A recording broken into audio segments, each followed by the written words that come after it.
Welcome back na naman mga bossing sa channel natin. Sa mga hindi pa nakaka-subscribe, tulungan niyo po ako at mag-subscribe na kayo dahil malaking bagay ito at pambili ng pagkain. Pagpatuloy na natin ang Global Freeze Zangi ang mas malakas pa kay Goku. Etyos lang mga bossing, chapter 201 hanggang 204 latest update. Salamat at umabot ako dahil day off ko ngayon. Isang tik lang narinig ang tunog at ang tunog ng banggaan ng metal ay sumakit sa eardrum ng mga tao. Ang matibay na lupa sa ilalim ng kanilang mga paa, na binomba ng mga bomba, ay sumabog sa oras na ito. Ang lupa sa loob ng radius na 50 metro ay lumubog, at isang malaking hukay ang nalikha ng kanilang epekto. Hinarang ni Baili Changqing ang suntok ni Dagong Yanjin.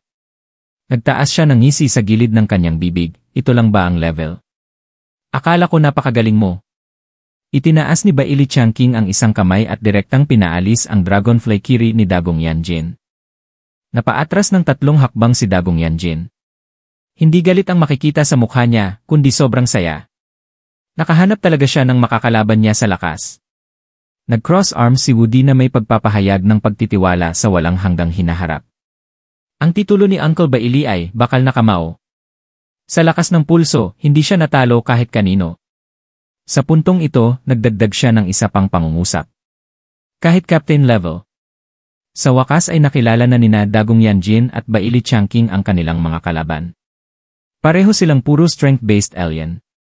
Tulad ng para sa mga dayuhan na sobrang homogeneous, ang mga labanan sa pagitan nila ay tiyak na magiging lubhang brutal. Ang dalawa sa kanila ay nasa gitna na ngayon ng dalawang puwersa, at alam nilang pareho na hindi ito ang pinakamahusay na larangan ng digmaan. Kaya tumalon si Dagong Yanjin at tumalon sa malayo. Kasabay nito, hindi niya nakalimutang lumingon at bigyan ng masamang tingin si Baili Changqing. Ito ay isang imbitasyon upang labanan. Sumimangot si Baili Changqing at tumingin muli kay Zangi. Bilang isa sa mga nangungunang mandirigma ng pangkat ng Tengu, hindi siya nangahas na umalis sa pormasyon ng madali at kailangan niyang makita kung paano ito inayos ng kapitan. Tumango si Zangi. Kailangang harapin ni Baili Changqing si Dagong Yanjin. Dahil sa mga estranghero sa ilalim niya, sina Baili Changqing at Liang Yu lang ang makakalaban kay Dagong Yanjin. Matapos matanggap ang pag-apruba ni Zhang Yi, hindi na nagdalawang isip si Baili Changqing, hawak-hawak ang pininturahan na halberd ni Fang Qian sa kanyang backhand, at humabol patungo kay Dagong Yanjin na parang tigre. Nang makita ang eksenang ito, hindi na naghintay si Tsukamoto Nobunaga. Gusto niyang pumili ng sarili niyang kalaban. Nakasuot ng sen kimono, inilagay niya ang kanyang mga kamay sa kanyang maluwag na roba at tumalon pababa mula sa langit sa harap ni Zhang Yi at ng iba pa. At hindi umalis ang kanyang mga mata kay Liang Yu mula simula hanggang wakas. Ang lahat ng nangungunang mandirigma ay may malakas na telepathy sa isa't isa. Hindi ito ang unang pagkakataon na nagkita ang dalawa. Huling beses sa Jiangning City, kung hindi siya pinigilan ni Zhang Yi, baka nakipag-away si Liang Yu kay Nobunaga. Sa oras na yon, tiyak na walang kalaban-laban si Liang Yu para kay Nobunaga. Ngunit ngayon, hindi iyon ang kaso. Walang sinabi si Nobunaga, ngunit nagbago ang paraan ng pagtingin niya kay Liang Yu. Hindi na kasing tamad ng dati, kundi kasing talas ng isang sikat na espada. Maging ang dakilang Prajna Changguang at Anzang Dojiche sa kanyang mga bisig ay bahagyang nanginginig. Pupunta ako. Hinawakan ni Liang Yu ang mahabang kutsilyo gamit ang isang kamay at sinabi kay Zhang Yi. Tumango si Zhang Yi. Nang dumaan si Liang Yu sa kanya, bumulong si Zhang Yi, manalo sa lahat ng paraan. Dahil sa pangungusap na ito, bahagyang huminto si Liang Yu. Naiintindihan niya ang ibig sabihin ni Zhang Yi. Natahimik sandali si Liang Yu at dahan-dahang tumango. Nagkatitigan sila ni Nobunaga at halos magkasabay, mabilis silang nawala sa larangan ng digmaan. Kailangan nilang makahanap ng isang tahimik na lugar upang magduel sa paraan ng mga mandirigma. Ngunit bukod sa kanila, ang iba ay tila walang malakas na samurai plot, at hindi sila nagtataguyod ng isa sa isang individual na kabayanihan. Zhang Yiman o Feng Huang Yuan rin, isa lang ang nasa isip nila, patayin ang kalaban sa lalong madaling panahon at sa pinakamababang halaga sa lahat ng halaga. Paglaganap. Nag-utos si Zhang Yi sa lahat. At nang isagawa nila ang kautusang ito, biglang tumaas ng 10 ulit ang gravity ng lupa sa lugar na kanilang kinaroroonan. Dahil dito, biglang natulala ang ilang taong hindi magaling sa pagtakbo. Sa kabutihang palad, matagal nang alam ni Zhang Yi na ang kalaban ay may isang estranghero na kayang kontrolin ang gravity ng field. Kaya binalaan niya ang mga miyembro ng koponan ng maaga na huwag iposisyon ang kanilang mga sarili ng masyadong puro. Sa makatuwid, ang epektong ito ay hindi nagtagal at lahat ay nagkalat sa lahat ng direksyon.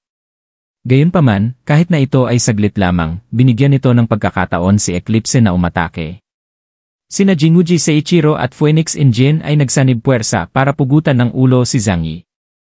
Ang mabigat na gunner na si Kurosawa Akiga, isang miyembro ng Eclipse team, ay itinaas ang kanyang malaking trench coat na ipinakita ang makapal na itim na kanyon ng kamay sa kanyang kanang kamay. Layunin si Zhang Yi at ang iba pang nasa ibaba at simulan ang pagbomba. Ang kanyon ng kamay ay nagpalapot ng malaking sinag ng liwanag at itinutok ito kay Zhang Yi.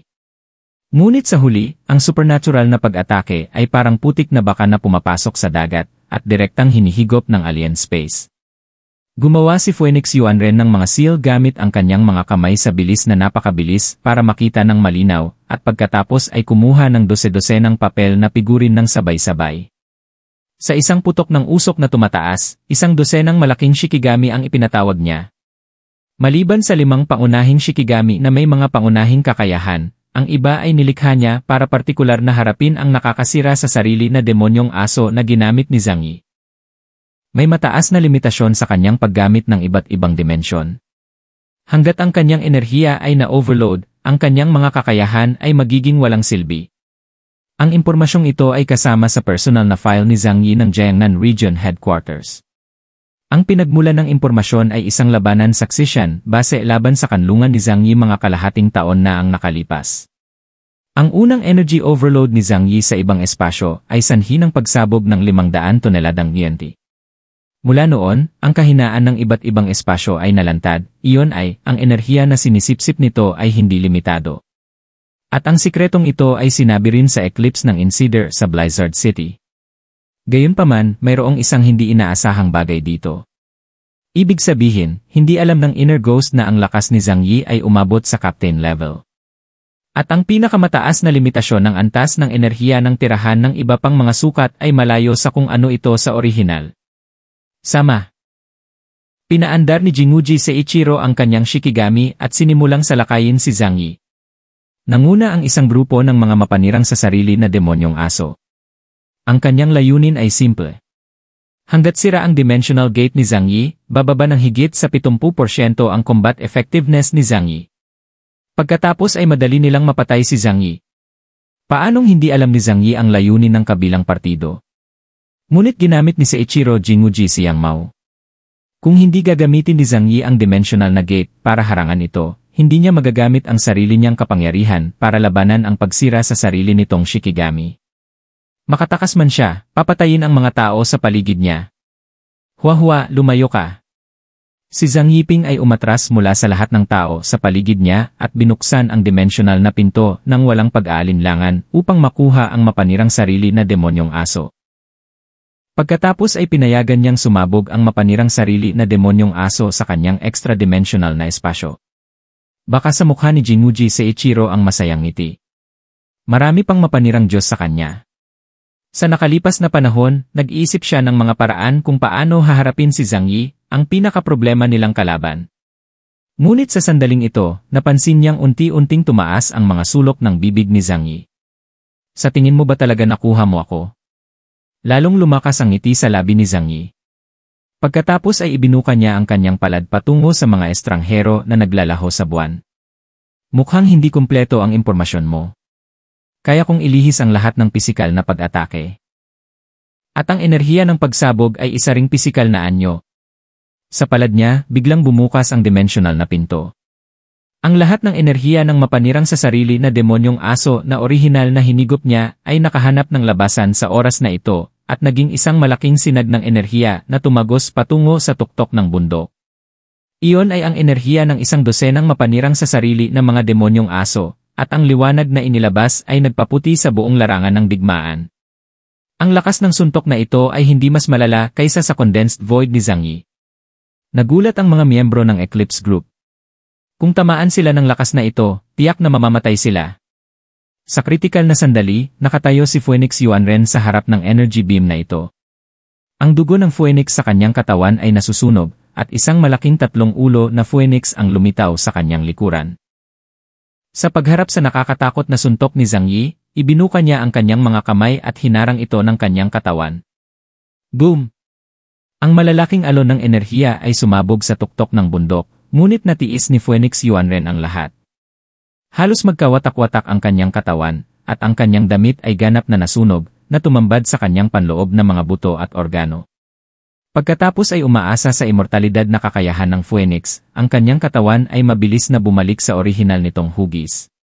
Ngunit ang kanyang ekspresyon ay nakakatakot na madilim. Ibinalik ni Zhang Yi ang kapangyarihan ng mapanirang demonyong aso ni Jinwuji Seiichiro, na nagpapakita na nakagawa sila ng malaking pagkakamali sa paghusga sa kakayahan ni Zhang Yi. Akala ko noon, ang alien space ni Zhang Yi ay isang tangke ng tubig. Hanggat may sapat na tubig, ang tangke ng tubig ay maaaring pumutok maaga o huli. Ngunit hindi ko inaasahan na ang alien space ni Zhang Yi ay parang bukal. Maliban kung ang isang beses na puwersa ng pag-iniksyon ay masyadong malaki, na nagiging sanhi ng pagkawala ng mga katangian ng tagsibol. Kung hindi, maaari niyang ganap na i-rebound ang enerhiya sa loob ng saklaw ng pagsipsip. Hubot-hubad ang Phoenix Courtyard at bahagyang inis na tumingin kay Zhang Yi. Hindi napigilan ni Jinwuji na takpan ang kanyang noo. Ito ba ang alien na may pinakamahusay na depensa sa alamat? Kahit na anong uri ng superpower ito, hanggat ito ay binuo sa sukdulan, ito ay magpapakita ng mahusay na kapangyarihan.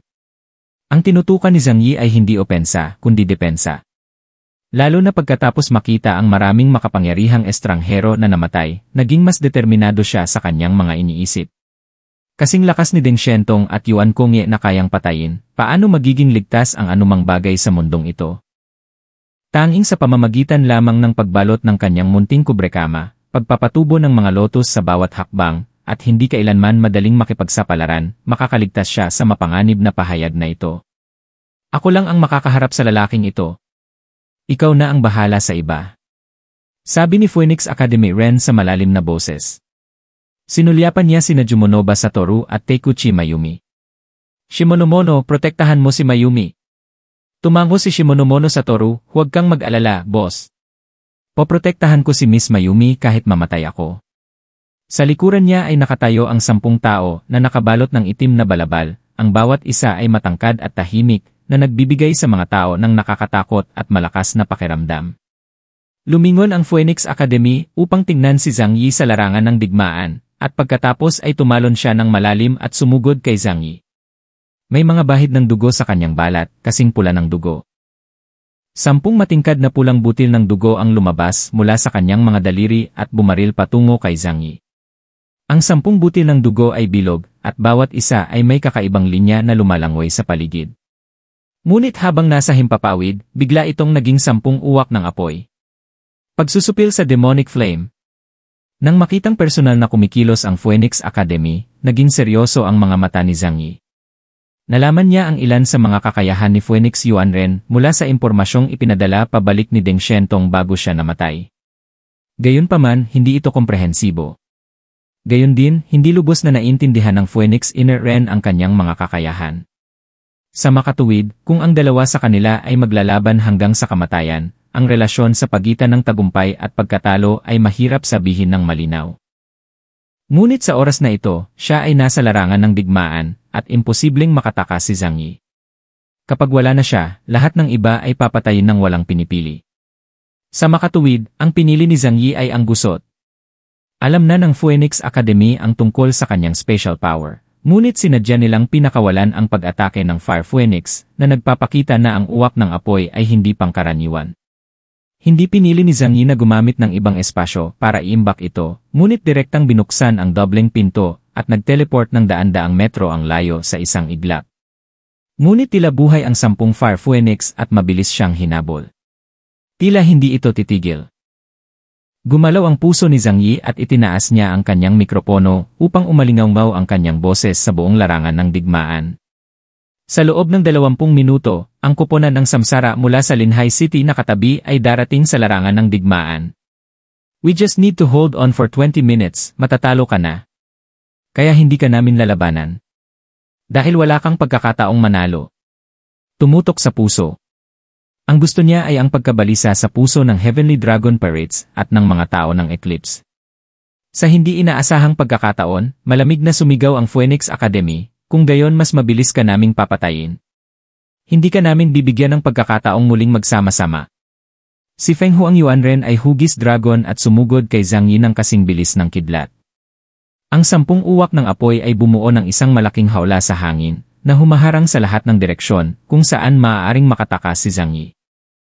Inilabas ni Zhang Yi ang puting kuwago, itinutok ito sa uwak ng apoy at nagsimulang bumaril. Maaaring sirain ng mga banal na bala ng pilak ang mga demonyo at may tiyak na kakayahan na pigilan ang mga ganoong bagay. Bang! Bang! Itinaas ni Zhang Yi ang kanyang baril at tumama sa 2 uwak ng apoy.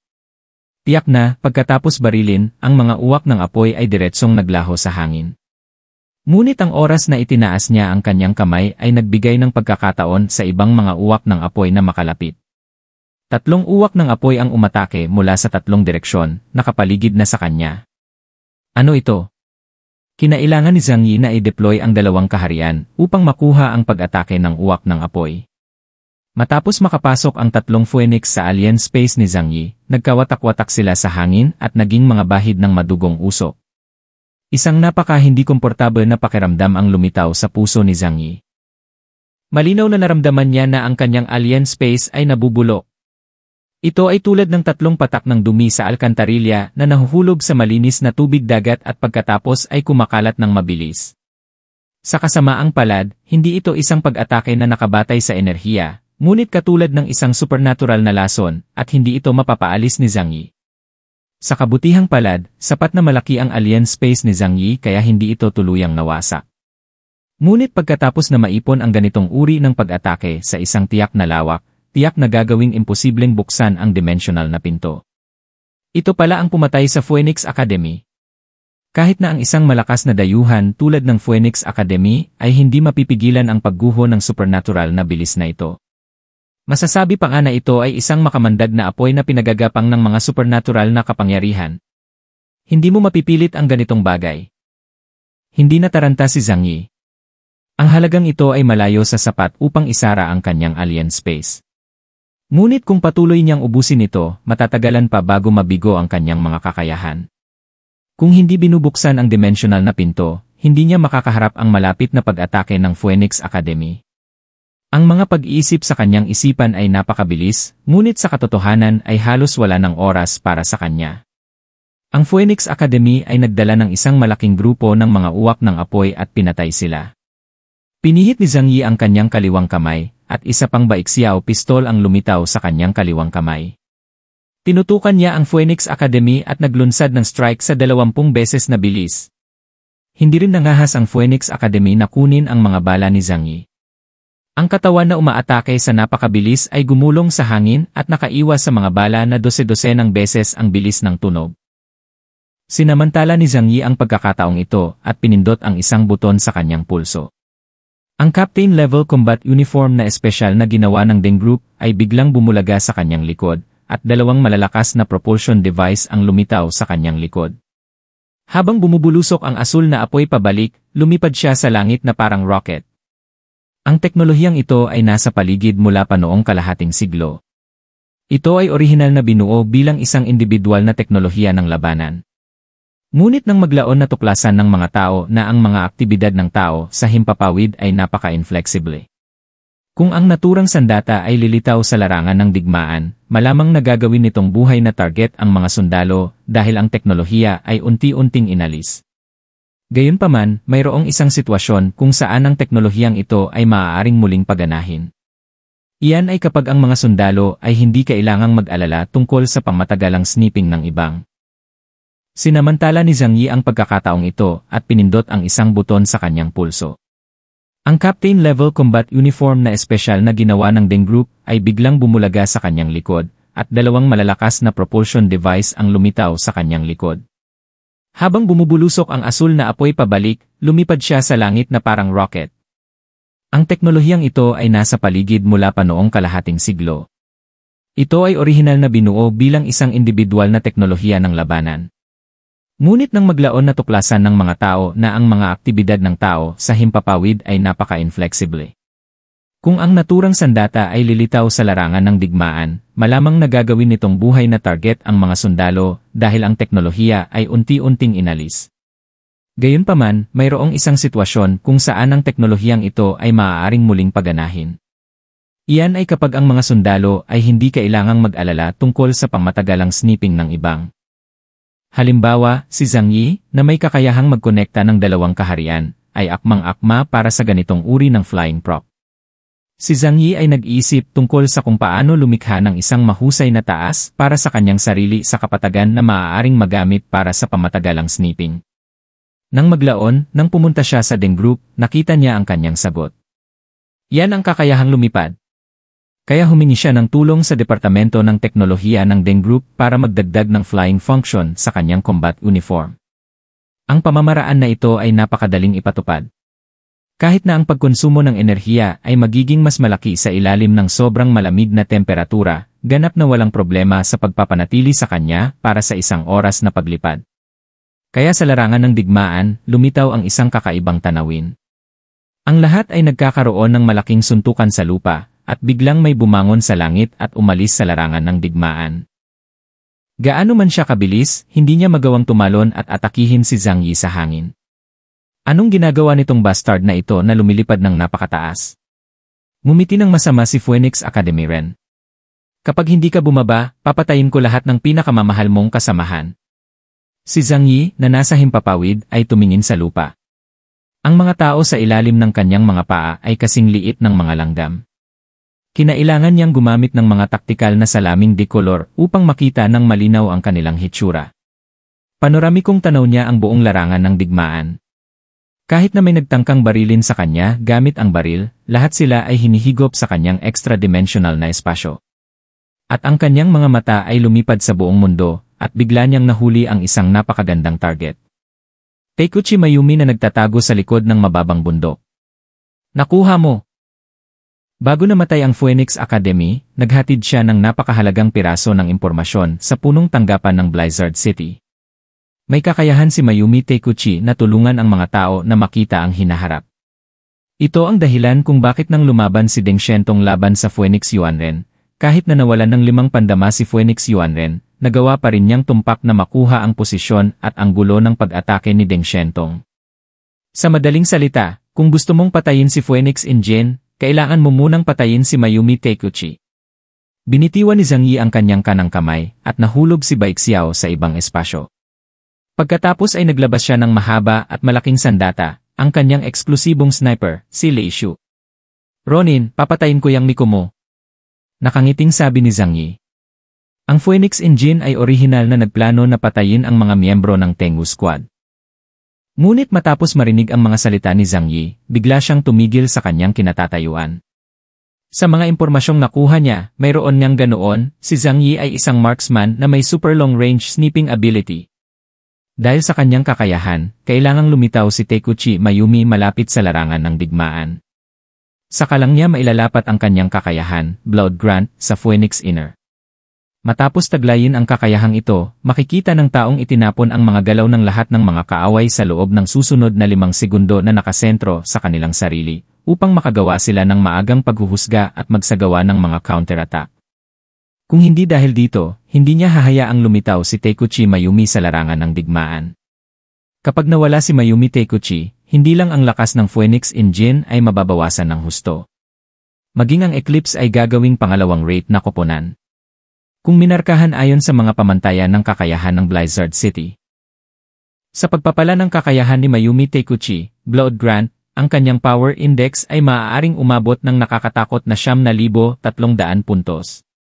Ngunit kapag nawalan na siya ng kakayahang hulaan ang mga galaw ng kanyang kalaban sa loob ng 5 segundo, bababa ang kanyang ability index sa 8,500 points. Kahit sinong captain level figure ay madaling talunin siya. Sa makatuwid, sinamantala ni Zhang Yi ang kanyang kahinaan. Saglit na nag-alinlangan si Phoenix Yuanren. Hindi siya kayang patayin ni Zhang Yi, ngunit kaya niyang patayin si Mayumi Taikuchi. Dapat niyang pag-isipang mabuti ang mga kahihinatnan. Ngunit ang pag-aalinlangan na ito ay tumagal lamang ng 1 segundo, at hindi nagtagal ay natauhan si Phoenix Yuanren. Kung mapipilitan siyang huwag kumilos sa pamamagitan ng mga salita ni Zhang Yi, anong uri ng pinuno ng pangkat siya. Higit pa rito, sa oras na ito, si Takuchi Mayumi ay hindi nag-iisa. Siya ay protektado ng 40 monomono Satoru. Biglang tumalon si Jinguji Seiichiro sa kanyang tabi, at isang malaking asul na ibon ang lumipad sa kalangitan. Sumakay ka sa Bluebird at patayin mo siya. Hindi tayo pwedeng mag-aksaya ng oras dito. Paano kung totoo ang sinabi niya at dumating ang isa pang investigation team para sa reinforcements, mamamatay tayong lahat. Hindi na nagsalita si Phoenix Inner at direktang tumalon sa likod ng asul na ibon. Ang malalaking bulaklak ng dugo ay bumulwak mula sa kanyang mga daliri, naging dose-dosenang matingkad na pulang uwak ng apoy, at pagkatapos ay dumiretso sa Zhang Yi. Nakaramdam ng galit si Zhang Yi nang makita niyang walang epekto ang kanyang mga banta. Okay, tingnan natin kung sino ang mas malupit. Akala mo talaga wala akong galit, no? Little Neon, you fucking show me clearly. Itinaas ni Zhang Yi ang kulog sa kanyang kamay. Ang higanting puting anti-material na sniper rifle na mahigit 2 metro ang haba, ang makapal at mahabang bariles ay nakatutok kay Mayumi Takuchi na mahigit 3,000 metro ang layo. Pinagmulan ng mga bala, 20 beses na pagpapalakas ng bilis, tumpak na pagbaril, at trinity ng mga pag-atake, ay nagiging isang nakamamatay na pag-atake ng ordinaryong sniper. Dose-dose ng mga uwak ng karma ang sumugod sa two-realm knot ni Zhang Yi. Hindi niya ito pinansin at hinila ang gatilyo sa kamay niya. Boom! Ang dagundong ng napakalaking sniper rifle ay sumabog sa hangin, tulad ng isang pagsabog ng kulog. Kasabay nito, matagal nang alam ni Shimonomono Satoru na darating ang shot na ito. Ikinumpas niya ang kanyang mga kamay, at agad na pumila sa harap ni Mayumi Takuchi ang lalaking naka-black robe. Ito ay 10 alien puppet, lahat ng mga buhay na patay na nilikha niya matapos linisin ang kanilang mga utak. Ngunit lahat sila ay napakahusay na mga estranghero sa panahon ng kanilang buhay. Kahit na pagkatapos ng kamatayan, ang kanilang mga mutated cell ay nananatiling aktibo at maaari pa rin nilang gamitin ang kanilang mga kapangyarihan habang nabubuhay. Ang kailangan lang ay bigyan sila ng sapat na pagkain.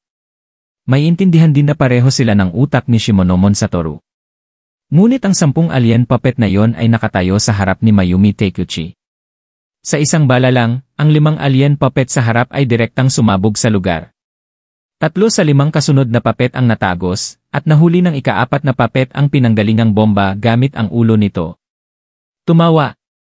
Sa alien space ni Zhang Yi, dose-dosenang mga karma uwak ang nagsimulang maghiwa-hiwalay, naging makamandag na ambon at nagsimulang masira ang kanyang alien space.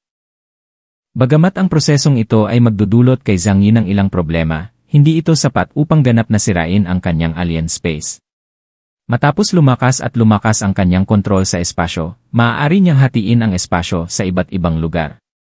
Gupitin lamang ang kasalukuyang espasyo sa 1,0,0,0,0 bahagi, at gamitin ang ilan sa mga ito upang ubusin ang mga lason sa negosyo. Kinuha ni Zhang Yi ang kanyang oras at mahusay na pinalitan muli ang mga bala. Ngayon, para sa kanya, naging muscle memory na ang paggamit ng baril. Ngunit naunawaan ni Shimonobu Satoru na tiyak na papatayin si Mayumi Takuchi sa susunod na bala. Leader ng team. Sigaw ni Shimonobu Satoru. Natauhan si Phoenix Yuanren. Susugod na sana siya at sisindihin ang kanyang Phoenix Karma Fire para sirain si Zhang Yi, ngunit bigla siyang tumigil.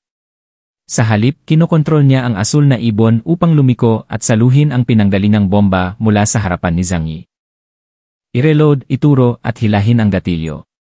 At nakita na ni Phoenix Injin na mahuhulaan ang susunod na 5 segundo, ang kinabukasan ng pagkamatay ni Takuchi Mayumi at ang landas ng bala. Tumayo siya sa landas ng bala. Boom! Ang kanyang katawan na nasusunog na may pulang lotus karma na apoy at ang malaking asul na ibon ay binaril ng daan-daang metro ang layo. Isang madugong butas ang lumitaw sa kanyang dibdib. Nagtaas ng malaking baril si Zhang Yi at itinutok ito sa kanyang ulo. Sabi ko sa iyo, huwag kang padalos-dalos. Kung hindi kita makokontrol, hindi ko ba makokontrol ang iyong mga kahinaan? Tinakpan ng Phoenix Academy ang kanyang dibdib gamit ang isang kamay. Hindi sa banggitin, ang kanyang hubad na katawan ay mukhang napakalakas, na may malinaw na mga linya ng kalamnan. Naghinala pa si Zhang Yi na sinasadya niyang ilantad ang kanyang mga damit. Di nagtagal, napagtanto niya kung ano ang nangyari, at pagkatapos ay sinaksak ang kanyang templo ng tiyak gamit ang isang kutsilyo. Nasunog ang pulang lotus na apoy at siya ay muling isinilang. Lihim na inisip ni Zhang Yi na nakakaawa ito. Natuklasan na ba ito? Naglabas siya ng bala na may icy blue glow. Espesyal na ginawa ang batch of origin ng mga bomba na ito na may makapangyarihang anesthetic na idinagdag dito. Dahil wala siyang paraan para patayin si Phoenix Inanren pansamantala, binalak niyang ipa-anesthetize siya at pagkatapos ay i-seal siya. Hindi ko akalain na ang lalaking ito ay napakapuyat at magpapakamatay sa kaunting pagkakamali. Itinaas ni Zhang Yi ang kulog sa kanyang kamay at muling itinutok kay Feng Huang Yuanren. Hindi na iwasan ni Phoenix Yuanren ang bala na ito. Maaari siyang magtago, ngunit hindi magawa ni Mayumi Takuchi sa likuran niya. Sa oras na ito, ang dalawa sa kanila ay nasa estado ng nakakatakot na balanse. Alam ni Zhang Yi na hindi niya mapapatay si Feng Huang Yuanren gamit lamang ang baril sa kanyang kamay. Gayunpaman, hindi nangahas si Phoenix Inin na talikuran si Mayumi Takuchi at dumating upang patayin si Zhang Yi sa lahat ng bagay. Kahit ganoon kalakas ang loob niya, hindi niya ito magagawa sa maikling panahon. Pagkatapos ng lahat, ang kinakailangan para sa pagpatay kay Zhang Yi ay upang ganap na talunin ang pinto ni Zhang Yi sa isa pang espasyo. Ang antas ng kahirapan na ito ay mas mahirap kaysa sa pagpatay ni Zhang Yi sa Phoenix Yuanren ng maraming beses, na naging dahilan upang maubos niya ang kanyang pinagmulan at hindi na muling makabuo. Bilang mga kalaban sa parehong antas, mahirap para sa sinuman na masira ang depensa ng iba. Sa sandaling ito, nakaisip ng solusyon si Jinguji Seiichiro. Hindi malakas ang kakayahan ni Zhang Yi sa pag-atake.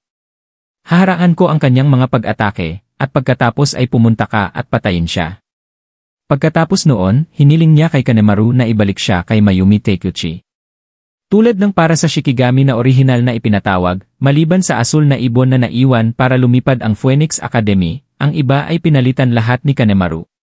Ang pagpapatawag ng 10 Shikigami ng sabay-sabay ay ang kanyang pinakamataas na limitasyon. Si Kanemaru ang kinatawan ng kapangyarihan sa mga Shikigami. Siya ang may pinakamalakas na pangangatawan at top-notch defensive capabilities. Pinrotektahan ng siyam na malalaking golden epes si Takuchi Mayumi na walang iniwang puwang para kay Zhang Yi. Si Feng Huang Yuanren ay wala ng pag-aalala at dumating upang patayin muli si Zhang Yi. Puff! Kinagat niya ang kanyang pulso, dahilan upang maputol ang mga daluyan ng dugo at kumalat ang maraming dugo sa hangin. Pagkatapos ay naging isang nagniningas na uwak na pumuno sa kalangitan. Sugpuin ang karma ng demonyo at pumatay ng 3,000 uwak. Ang malaking kawan ng mga uwak ay naglabas ng nakakatakot na sigaw ng kamatayan at natangay. Namilog ang mga mata ni Zhang Yi, at ang puting liwanag ay kumislap sa kanyang kanang mata. Banal na kapangyarihan! Ang espasyo sa harap ko ay halatang na-distort sa isang iglap, at pagkatapos ay ang espasyo na daan-daang metro sa harap ay naalis.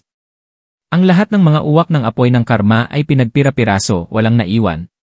Zhang Yi, Hawin Jin, Jinguji Seiichiro at Takuchi Mayumi. Ang 4 na taong ito ay bumubuo ng isang maselan na balanse. At ang core sa paligid nito ay si Mayumi Takuchi. Dahil sa kanyang mga espesyal na kakayahan, hindi siya maaaring umalis sa larangan ng digmaan. At ang pagsisikap na umasa sa mga bagay upang ipagtanggol laban sa pag-atake ng sniper ni Zhang Yi ay mas imposible. Ang tanging paraan upang pigilan ang mga nangungunang alien sniper ay ang paggamit ng mga paraan ng pagtatanggol ng dayuhan. Ang lahat ng mga kuta, tangke, at maging ang mga bundok ay hindi napigilan ang pag-atake ng sniper ni Zhang Yi. Bilang resulta, hindi maaaring umalis si Jinguji Seiichiro sa tabi ni Takuchi Mayumi at dapat siyang personal na protektahan. At pagkatapos na matanggap ni Phoenix Injin ang Blood Grant ni Takuchi Mayumi, nauwi lamang siya sa isang draw kasama si Zhang Yi sa larangan ng digmaan. Upang ilagay ito ng simple at direkta. Ang pinakadakilang kakayahan ng Phoenix Yuanren ay ang immortality, at ang extra-dimensional space ni Zhang Yi ay may kinikilingan din sa depensa. Ang ugnayan ng 2 tao ay parang banggaan ng 2 tagapagdala ng kalasad. Walang makakahuli sa isa pa ng mabilis. Ngunit halatang mas naiinip si Phoenix Yuanren. Sinabi ni Zhang Yi na papunta na ang Samsara team. Kung magpapatuloy ito, ang sitwasyon ay magiging lubhang hindi paborable para sa kanila. Hindi niya alam na tinatakot lang siya ni Zhang Yi. Sa oras na ito, hindi lubos na magtitiwala si Zhang Yi sa sinuman, kabilang ang ipinangakong suporta ni Gao Changkong, at hindi masyadong aasa si Zhang Yi dito. Mabilis niyang iniskan ang buong larangan ng digmaan gamit ang kanyang mga mata, at mayroon din siyang ilang mga pagsasaalang-alang sa kanyang isipan. Pinigilan ko ang dalawa sa mataas na antas ng mga puwersa ng labanan ng Eclipse at lumikha ng presyon ng oras sa kanila. Coupled with local operations, we have a natural advantage. Next, it depends kung papatayin ko muna si Phoenix Yuanren, o kung ang alien space ko ay nakorrupt niya muna. Sa oras na ito, siya ay tinititigan ng Phoenix Academy Ren. Walang pagkakataon ang Phoenix Inner Ren na kumilos laban sa iba pang Tengu team, at hindi rin magawa ni Zhang Yi. Kapag ang mga master ay nakikipagkumpetensya, ang anumang distraction ay lilikha ng isang pagkakataon para sa kalaban na maaaring nakamamatay. Sa itaas ng langit, mahigpit na naglalaban sina Zhang Yi at Feng Huangyuanren. Ngunit ni isa sa kanila ay hindi malulutas ang isa't isa sa maikling panahon. Ang labanan sa ibabaw ng lupa ay napakatindi rin. Sa panig ng koalisyon ng Tianhai City, kinokontrol ni Xiao Honglian, Xing Tian at iba pa, kasama sina Uncle Yu at Fatih Xu, ang mataas na taas. Kinuha ni Uncle Yu ang henerasyong Yizi 2 na anti-material na sniper rifle na ibinigay sa kanya ni Zhang Yi, ipinares ito sa pinagmumulan ng bala, at nagsimulang magbigay ng suporta sa sniper sa larangan ng digmaan. Sa oras na ito, para siyang player na kumikita. Umaasa sa mga pakinabang ng mga armas, siya ay sapat na upang magdulot ng isang malaking banta sa mga dayuhan sa ibaba ng antas ng delta. Karaniwang tuwing may putok, isang ordinaryong pirata o mababang antas na dayuhan ang papatayin ng isang sniper. Ang malakas na pag-urong ay naging sanhi ng mabilis na pag-crack ng lupa sa ilalim ni Uncle Yu. Kung ang isang ordinaryong tao ay gumagamit ng ganitong uri ng sandata, ang isang putok ay masisira ang kanyang balikat. Gayunpaman, hindi ito isang problema para kay Uncle Yu. Matapos matuklasan ni Canute ang koponan dito, agad niyang inayos ang isa sa kanyang mga pinuno na sumugod kasama ang daan-daang pirata. Nagkatinginan si Xiao Honglian at Xing Shan. Hindi natin kayang patayin ang frontal battlefield, kaya tulungan natin si Zhang Yi at ang iba pa na harapin ang sari-saring mga sundalo sa labas. Yun nga ang ibig kong sabihin. Hindi maabot ng kanilang lakas ang antas ng pangkat ng investigasyon at Eclipse, at alam nila ito. Ngunit laban sa mga pirata, maaari pa rin nilang subukan ito. Isang layer ng gatas na puting liwanag ang lumabas mula sa katawan ni Xing Shan, at ang mga kakayahan ng Xing Shan Legion ay ibinigay sa daan-daang tao sa paligid niya. Inutusan ni Xiao Honglian ang kanyang mga tauhan sa maayos na paraan na maghanda para sa pag-atake. Ang mga mamamaril sa likod niya ay umakyat sa karwahe, binuksan ang pinto, at agad na nagsiwalat ng higit sa 100 piraso ng artilerya na nagpuntirya sa mga sumalakay na pirata. Ilagay! Nag-utos si Xiao Honglian at sabay-sabay na nagpaputok ang artilerya. Ngunit sa mga pirata, isang pinunong may isang mata ang nanunuya. Ikinumpas niya ang kanyang mga kamay sa hangin, at isang layer ng transparent na gel ang lumitaw mula sa manipis na hangin upang harangan ang mga pirata. Ang lahat ng mga bala ay naharang nang hindi nagdulot ng anumang pinsala. Ito ay naging mataimtim na tumingin kay Xiao Honglian. Ang lakas ng pinunong pirata na ito ay tiyak na higit sa kanila. Pero dumating din ang sniper attack ni Uncle Yu. Hindi napigilan ng gelatin na hadlang na nabuo ng supernatural na kapangyarihan ang pinanggalingan ng bala. Tumagos ito ng husto at binaril ang pinuno. Puff! Ang kanyang itaas na katawan ay direktang sumabog, naiwan lamang ang kanyang mga binti na nakatayo sa lupa. Natigilan din si Xiao Honglian at Xing Shan nang makita nila ang eksenang ito. Napakalakas ba ng power of the origin bomb? Pagkatapos ng lahat, ang grupong ito ng mga pirata mula sa katimugang dagat ay hindi nauunawaan ang prinsipyo ng pinagmulan ng mga bomba. Ang ganitong uri ng sandata, na naglalaman ng pinakamakapangyarihang teknolohiya sa antas ng distrito ng militar ng Huaxu State, ay isang magandang bagay para sa pagpigil sa mga supernatural na kapangyarihan. Lalo na ang ganitong uri ng release type na alien, na walang partikular na malakas na depensa, ay natural na agad na papatayin. Pinatay ni Uncle Yu ang isang pirata leader sa isang suntok, at biglang nagliwanag ang kanyang mga mata. Matagal na akong hindi nakatagpo ng ganitong kasiyahan. Bagaman bilang isang alien sa antas ng gamma, ang kanyang pinakamataas na limitasyon ay halos nakalock, ngunit hindi ito nangangahulugan na hindi siya maaaring gumanap sa larangan ng digmaan. Limitado ang bilang ng mga bombang pinanggalingan, at hindi maglakas loob si Uncle Yu na abusuhin ang ingi. Tumayo siya, iniligpit ang kanyang sniper rifle, at pumunta sa snowmobile sa tabi niya para kunin ang isang malaki at mabigat na itim na kahon. Sa oras na ito, ang mga pirata ay lalong nagalit dahil sa pagkamatay ng isang pinuno at sila ay umungal at tumakbo patungo sa direksyon na ito. Tumama ang bala sa kalangitan ng yelo at niebe at bumaril sa direksyong ito. Mabilis na inorganisa ni Xiao Honglian at Xingqian ang mga tao para lumaban. Ngunit sa mga tuntunin ng mga numero, lalo na sa mga tuntunin ng bilang ng mga dayuhan, sila ay napakalinaw na nahuhuli. Kapag ang kabilang partido ay lumapit at gumawa ng mga dumplings, maaaring lahat sila ay kailangang tupi dito. Sa oras na ito, dumating ang malakas na boses ni Uncle Yu. Lumabas kayong lahat at hayaan mo akong gawin ito. Sinundan ni Xingtian at ng iba pa ang tunog, at ang eksena sa harap nila ay nagpalaki ng kanilang mga mata. Si Uncle Yu ay nakasuot ng sobrang kakaibang costume. Sa halip na sabihin na ito ay isang kasuutan, mas mabuting sabihin na ang iba't ibang mga high-destructive na baril ay pinagsama-sama upang bumuo ng isang lubhang mabigat at nakakagulat na baluti.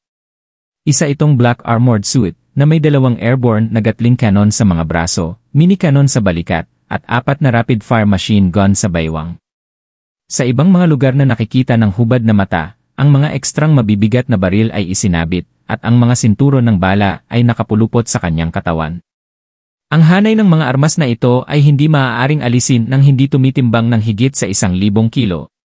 Sa oras na ito, ang mga binti ni Uncle Yu ay malalim na nakaipit sa niebe. Dahan-dahan siyang naglakad pasulong, hinayaan ang mga bala ng mga pirata na tumama sa kanyang katawan, ngunit parang nangangamot ng kati. Kahit na nasugatan siya ng mabigat na baril, mabilis na makakabawi ang kanyang katawan. Ang tabaksu! Sigaw ni Uncle Yu. Sumigaw si Fatiksu, got it. Hindi ito ang unang pagkakataon na nagtulungan silang dalawa. Matagal na silang tacit understanding. Mabilis na ginamit ni Fatiksu ang kanyang flowing snow na kakayahan upang bumuo ng isang malaking snowstorm sa direksyon ng pag-atake ng pirata. Bagamat halos wala itong lethality, sapat na itong magdulot ng malaking kalituhan sa kalaban at makagambala sa kanilang paningin. Ngunit mag-isang naglakad si Uncle Yu papunta sa battle formation. Pagkatapos, umungal siya at pinaandar ang kanyang mga sandata. Agad na inilabas ni Xingqian ang lahat ng mga pagpapala ng kakayahan ng Xingqian Legion at ibinuhos ang lahat ng kanyang kapangyarihan kay Uncle Yu.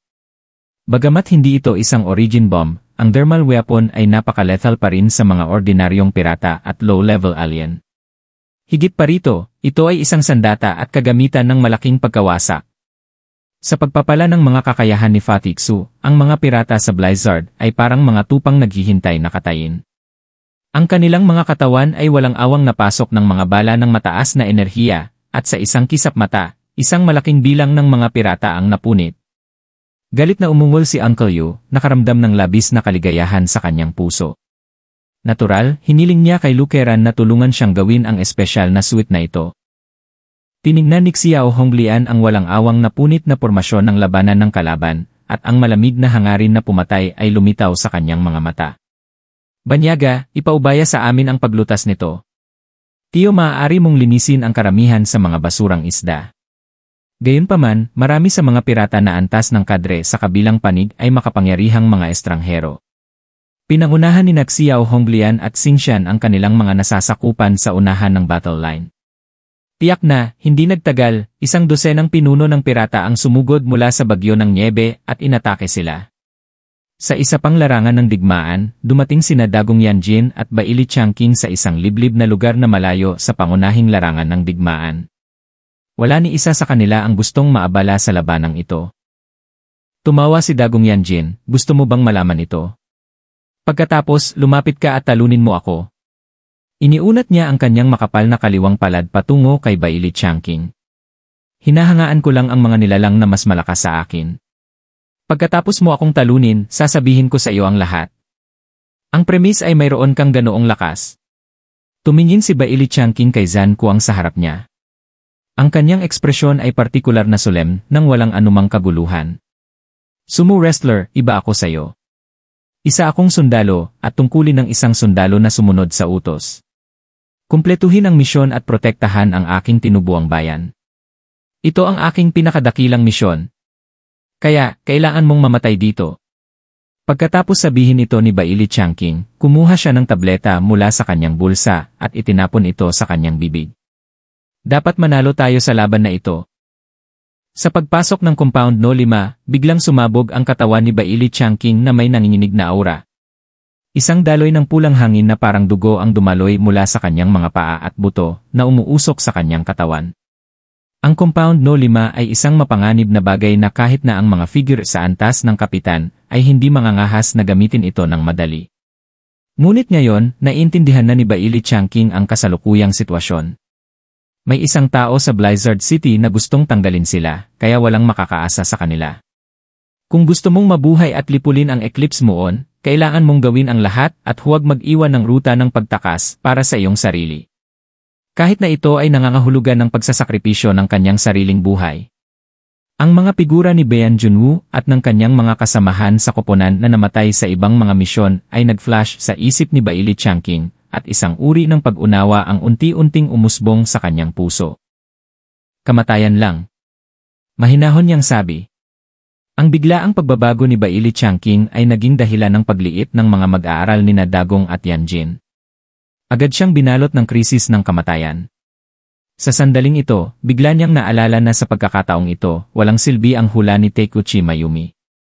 Kaya naman, hindi niya alam kung ano ang susunod na kahihinatnan. Patayin! Sa sandaling matapos magsalita si Bailey Changqing, lumitaw ang kanyang figura sa harap ni Dagong Yanjin. Pagkatapos ay isang simpleng suntok ang tumama sa dibdib ni Dagong Yanjin. Boom! Nahuli si Dagong Yanjin at natangay ng daan-daang metro ang layo. Ang kanyang malaking katawan ay gumulong daan-daang beses sa lupa bago ito tumigil. Ngunit nang iangat niya ang kanyang ulo, sinipa siya ni Bailey Changqing ng isang malaking paa, diretso sa mukha.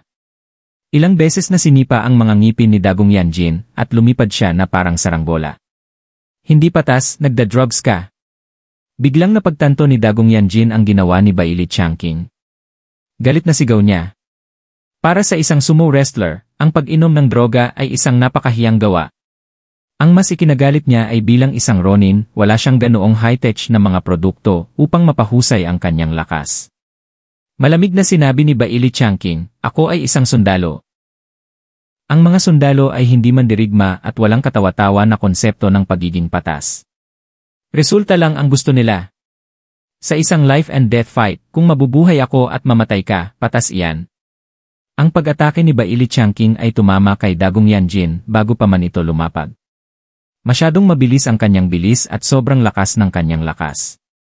Ibinitin si Dagong Yanjin at binugbog.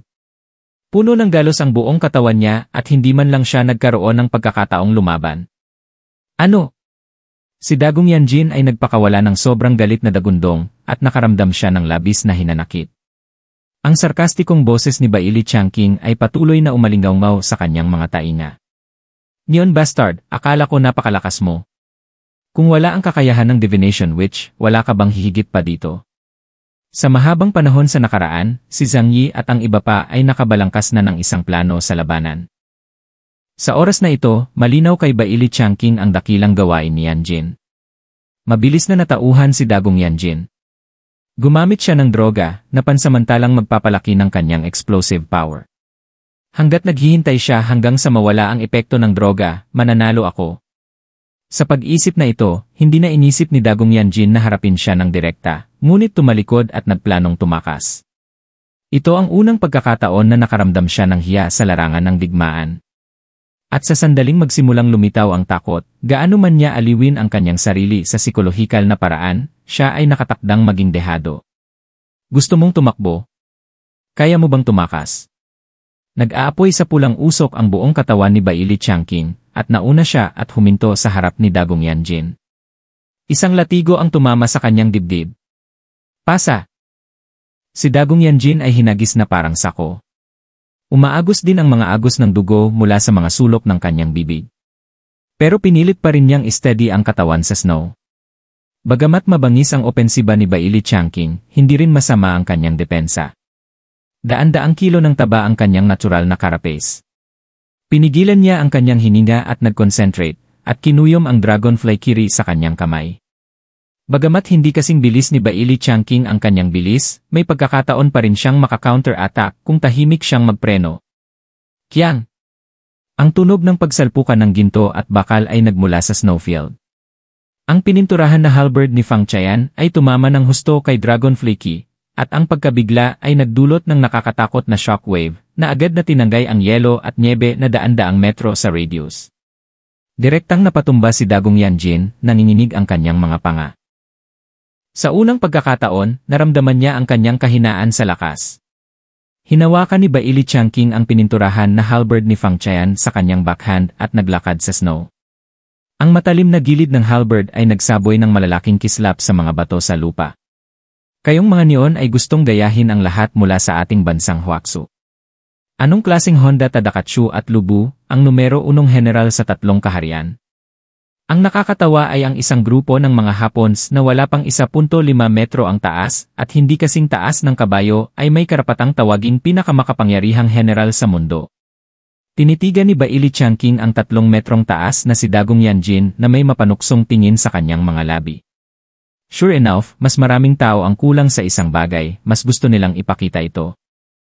Ang dahilan kung bakit binago niya ang kanyang sandata sa Fangshan painted halberd ay para harapin si Dragonfly Kiri ng Dagong Yanjin. Para makita niya kung paano nilalaro ang mga bagay ng kanyang mga ninuno. Ano ang sandata na dapat gamitin ng isang tunay na mabangis na general? Ano ba? Hindi kinaya ni Dagong Yanjin ang ganitong uri ng pangungutya, kaya galit siyang sumugod habang hawak ang kanyang tutubi cutter. Hayaan mong bigyan kita ng isa pang piraso ng kaalaman. Tumingin sa kanya si Baili Changqing at malamig na sinabi, ang mga sinaunang general ng Huaxu Kingdom ay nakipagkumpetensya sa larangan ng digmaan, at ang kompetisyon ay tungkol sa lakas. Napakalaking lakas ang lahat. Sa harap ng ganap na kapangyarihan, ang lahat ay ilusyon. Itinaas ni Baili Changqing ang pininturahan na halberd ni Fang Qian gamit ang 2 kamay at itinuro ang dakilang gawa ni Yanjin. Kailangan kong aminin na ang taong ito mula sa isang Yokozuna background ay talagang napakahusay. Mahusay man ito sa pakikipaglaban, depensa, o pasensya, lahat sila ay nangunguna. Kahit idiin siya ni Baili Changqing at bugbugin, hindi siya mabilis na mapatay ni Baili Changqing dahil sa kanyang magaspang na balat at makapal na laman. Pagkatapos ng lahat, ang kanyang higit sa 200 kilo ng taba mismo ay ang pinakamahusay na buffer material. Ping ping pong pong.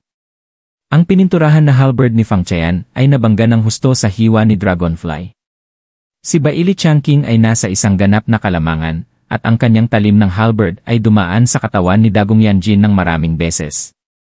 Pagkatapos, walang dugong nakita, ngunit sa halip, ang makapal na taba sa kanyang katawan ang unang nakita. Hindi napigilan ni Baili Changqing ang pagdilim ng kanyang mukha. Kung ipagpaliban niya ito, sa sandaling mawala ang epekto ng gamot, mahuhulog siya sa isang estado ng mati. Sa makatuwid, kailangan nating lumaban ng mabilis. Sa pangunahing larangan ng digmaan, ang tunggalian sa pagitan ni Zhang Yi at Feng Huangyuanren ay nakatuon pa rin sa atensyon ng lahat. Ang lahat ay walang oras upang bigyang pansin ang lugar na ito, ngunit hindi nila maiwasang ipagdasal ang kani-kanilang mga pinuno. Dahil ang kabiguan ng sinuman sa kanila, si Zhang Yi o Feng Huangyuanren, ay direktang magbibigay ng balanse sa buong larangan ng digmaan. Ito ang kakayahan ng mga nangungunang dayuhan na mangibabaw sa larangan ng digmaan. Si Phoenix Yuanren at Zhang Yi ay talagang nakaramdam ng kaunting guilty. Walang sinuman sa kanila ang maaaring gumawa ng anuman sa isa't isa. Ang susi sa pagtukoy sa labanan na ito ay, una, kung ang koponan ng Tengu ay may mga reinforcement, at pangalawa, ang resulta ng labanan ng iba pang mga miyembro ng koponan sa ibaba. Ngunit sa oras na ito, ang larangan ng digmaan ay naging gulo na. Hindi inaasahan ni Zhang Yi na sila ay sasaksakin sa likod, at ang Eclipse at ang Qianlong Pirates ay nagsama-sama upang salakayin sila. Tungkol naman sa Eclipse Group, dahil sa presensya ni Zhang Yi, naselyuhan din ang kakayahan ng propesya ni Takuchi Mayumi. Hindi nila malinaw na makita kung saan patungo ang larangan ng digmaan. Si Zhang Yi, sa partikular, ay nagpakita ng lakas na lampas sa imahinasyon ng lahat. Pareho silang nasa himpapawid, at pinili ni Zhang Yi na gumamit ng 2 White Owls para makipaglaban sa Phoenix Academy. Walang silbi sa kanya ang close combat ability ng Phoenix Academy, at magagamit lang niya ang Karma Fire Crow para dahan-dahan itong maubos. Ngunit ginamit ni Zhang Yi ang Origin Bullets at Holy Silver Bullets para isa-isa silang patayin. Halos magkasabay ang ideya ng dalawa. Kung hindi nila kayang patayin ang isa't isa, patayin ang mga tauhan ng isa't isa. Tumingin si Zhang Yi sa larangan ng digmaan mula sa mataas na lugar. Nakatuon ang kanyang mga mata sa malayong Ogoku Nobutsu, Tsukamoto Nobunaga at Kanot, ang kapitan ng ika-4 na dibisyon ng Tianlong Pirates. Kung gagamit ako ng kulog, hindi magiging madali ang pagpatay sa kanila. Pero basta barilin ko sila sa likod habang mahigpit silang lumalaban, malaki ang tsansa kong mapatay sila. Ngunit noong una niyang naisip ito, nakaramdam siya ng masamang tingin kina Liang Yue, Yang Xingxin at iba pa. Sumimangot si Zhang Yi at tumingin kay Feng Huang Yuanren. Biglang humiti ng masama si Phoenix Yuanren. Yung dalawang sumusunod sa iyo ay mga babae mo ha. Kung umabot kayo dito mga bossing, huwag niyo po kalimutan mag-subscribe sa aking channel. Para makapag-resign na ako sa aking trabaho, hindi ko na kinakaya, kaya suportahan niyo po ang ating munting bossing channel. Salamat. At sa susunod na update ay ating ipapagpatuloy ang pinakamalakas na si Zhang Yi na mas malakas pa kay Saitama at Goku. Paalam.